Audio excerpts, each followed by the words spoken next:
Bollywood super star Salman Khan ఒక వ్యాధితో బాధపడుతూ ఉన్నారు. ట్రైజెమినల్ న్యూరాలజియా అంటే ఏంటి, దీని లక్షణాలు ఏ రకంగా ఉంటాయి సార్? ట్రైజెమినల్ న్యూరాలజీ అనేది ట్రైజెమినల్ నర్వ్ సంబంధించిన ప్రాబ్లం. ఈ ట్రైజెమినల్ నర్వ్ అనేది ఇది ఫేస్కి సెన్సేషన్స్ సప్లై చేస్తుంది.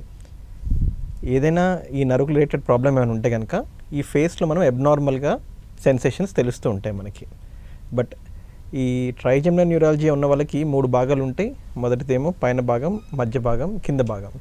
సో ఈ న్యూరాలజియా ఉన్న వాళ్ళకి ఏంటంటే మేము కామన్గా చూసేది, మా దగ్గరికి వచ్చే వాళ్ళు ఏం చెప్తూ ఉంటారంటే ఎదర్ ఈ మధ్యస్థంగా ఈ ఫేస్లో ఉన్న భాగంలో ఈ భాగంలో కానీ తీవ్రమైన నొప్పి, లేదంటే జా రీజియన్లో ఈ దవడ భాగంలో కానీ చాలా తీవ్రంగా నొప్పి ఉంటుంది. ఎంత తీవ్రంగా నొప్పి ఉంటుందంటే అది ఉండేది కేవలం 2 నిమిషాలే. ఆ 2 నిమిషాల్లో వాళ్ళకి భరించలేనంత నొప్పి ఉండి ఉన్న పనంగా వాళ్ళు కుర్చీ నుంచి లేచి కింద పడిపోయి కొట్టేసుకుంటారు, గిలగిలా కొట్టేసుకుంటారు, అంత ఘనంగా పెయిన్ ఉంటుంది. ఓకే. సో ఇది ట్రైజెమినల్ న్యూరాలజియా అనేది ఆ డిస్క్రైబ్ చేసిన విధానం బట్టి, ఆ లొకేషన్ బట్టి మేము డయాగ్నోస్ చేస్తాం తప్ప దీనికంటూ ఒక డెఫినెటివ్గా ఒక స్కాన్ చేసి కన్ఫర్మ్ చేసేదంటూ ఉండదు. ఓకే.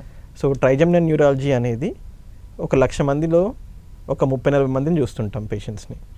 అంత కామన్గా రోజు తరచుగా వచ్చే డిసీజ్ అయితే కాదు, కొంత రేర్గానే చూస్తూ ఉంటాం మనం. బట్ ఈ ప్రాబ్లంతో వచ్చిన వాళ్ళు ఒకప్పుడు కాలంతో కంపేర్ చేసుకుంటే ఇప్పుడు కాలంలో ట్రీట్మెంట్ ఆప్షన్స్ చాలా వచ్చాయి. ఒకప్పుడు కాలంలో ట్రీట్మెంట్ ఆప్షన్స్ తక్కువ ఉండటం మూలాన దాన్ని suicidal headache, suicidal facial pain అని చెప్పి అన్నారు. బట్ ఇప్పుడున్న wide variety of treatment modalities వల్ల కొంతవరకు క్వాలిటీ ఆఫ్ లైఫ్ బాగానే ఇంప్రూవ్ అయింది. ఓకే. సో ఈ ట్రైజెమినల్ న్యూరాలజీ వచ్చిన వాళ్ళలో సో ఈ పెయిన్తో సఫర్ అయ్యే వాళ్ళు ఇప్పుడున్న ప్రజెంట్ అవైలబిలిటీస్తో they are having good quality of life. Okay.